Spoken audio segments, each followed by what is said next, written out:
Welcome back. It was an emotional surprise at halftime of last night's Hayward girls basketball game. Check this out here.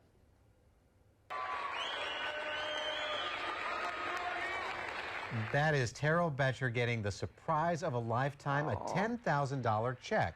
The community raised that money to help support him after he was involved in a serious head-on crash. A car swerved in his lane back in December when he was on his way to photograph a nativity scene in Stone Lake, Wisconsin.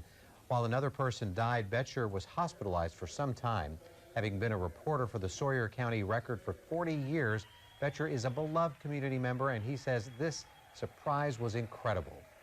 I'm amazed at the tremendous amount of support I've gotten, and it's a nice, very nice venue to be recognized at.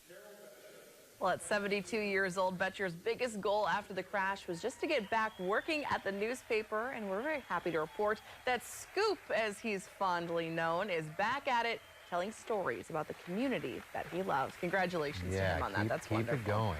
Well,